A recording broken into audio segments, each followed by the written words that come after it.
Dans cette émission, nous allons parler phishing. Mais de quoi s'agit-il exactement? C'est le fait de capter des données des gens par mail et qui demandent de récupérer des codes personnels. Pour moi, c'est lorsqu'on reçoit des messages, notamment mail plutôt, mais ça peut aussi peut-être être par téléphone, qui nous incitent à donner des identifiants, par exemple des mots de passe, éventuellement même peut-être des codes de carte bleue. Justement, le phishing, c'est le traçage des gens, en fait. Et donc on peut donner malencontreusement nos identifiants alors qu'il ne fallait pas du tout, et ensuite on nous prend notre argent. Voilà. Phishing, ça veut dire péché, hameçonner.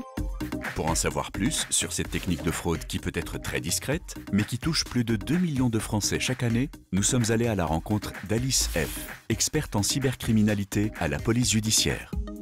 Le phishing est la contraction de deux mots anglais.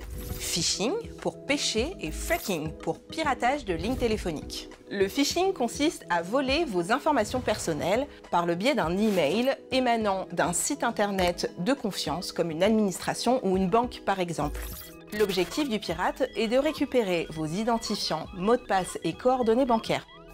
Chacun est acteur de la cybersécurité. En cas de doute sur un email, n'hésitez pas à le signaler sur la plateforme Pharos de la police nationale au www.internet-signalement.gouv.fr.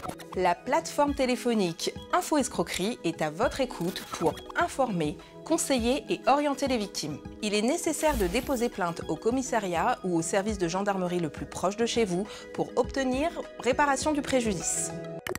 Pour éviter le phishing, il suffit d'être vigilant et d'adopter des réflexes simples au quotidien, comme nous l'explique Béatrice Durand, responsable éducation financière du programme Les Clés de la Banque.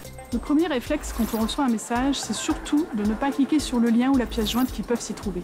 Car c'est par là que les pirates, les escrocs, vont tenter de récupérer vos données personnelles ou bancaires pour ensuite les utiliser à votre insu. Retenez que si vous devez vous connecter à votre site de banque à distance, faites-le parce que c'est votre initiative et que vous avez votre propre raison de le faire. Autrement dit, ne donnez pas suite à un message, même s'il a un ton alarmant ou qu'il vous demande une action urgente. Si besoin, prenez le temps de faire des vérifications nécessaires au numéro que vous connaissez. Sachez que ni la banque, ni la police ne vous demanderont jamais vos codes de connexion, ni d'ailleurs le code secret de votre carte bancaire. Pour lutter contre la fraude, vous pouvez signaler toute tentative d'escroquerie sur le site internet signalement et faire suivre les spams et SMS au 33 700.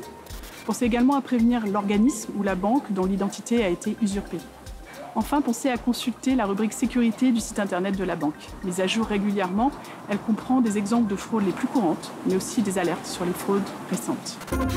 Si toutefois vous avez cliqué sur un lien frauduleux et saisi par exemple votre numéro client et votre code confidentiel, contactez au plus vite le service relations clients ou votre banque afin de faire bloquer et changer vos codes bancaires à distance et surveiller votre compte. En cas de débit, contestez l'opération auprès de votre banque et déposez plainte. Retrouvez toutes ces informations sur le site lesclésdelabanque.com.